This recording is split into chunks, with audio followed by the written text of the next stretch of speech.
का भी विसर्जन होगा तो ग्रेट यूनिवर्स में चली जाएगी, मगर जब ग्रेट 25 कला की आत्मा भी ग्रेट यूनिवर्स में बच नहीं पाएगी।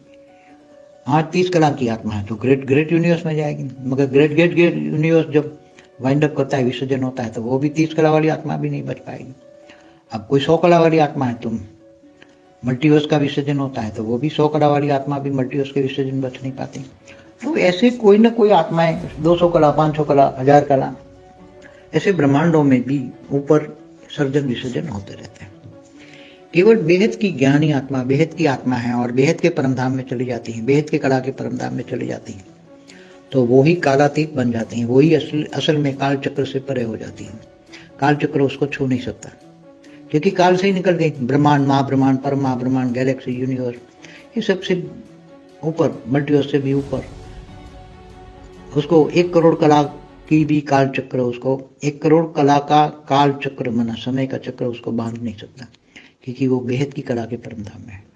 तो वहां तो समय है ही नहीं, तो कैसे समय नहीं है तो कैसे फिर काल चक्र होगा? तो जहां समय नहीं है वहां काल चक्र नहीं होता।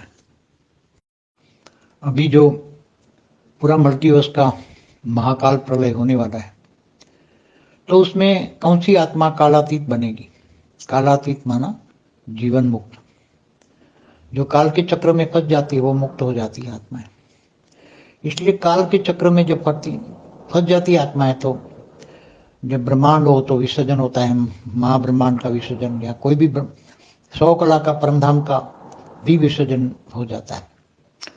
तो ऐसी आत्माएं जो बेहद की कला की पावर वाली आत्मा है, उनका ही विसर्जन नहीं होता, इसलिए वही कालातीत है, काल के चक्र से परे है, काल से अतीत है। अतीत माना परे, काल चक्र उसको खा नहीं सकता, काल खा नहीं सकता, बाकी सबको काल खा जाता है।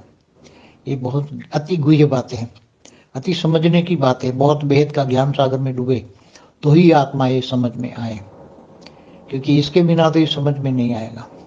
इसलिए बहुत ज्ञान चाहिए सब चीजें समझने के लिए, काल चक्र समझने के लिए, महाकाल चक्र, परम महाकाल चक्र, ये सब कुछ समझने के लिए बहुत ज्ञान सागर में डूबना पड़े, विचार सागर मंथन करना पड़े, तब ये समझ में आएगा।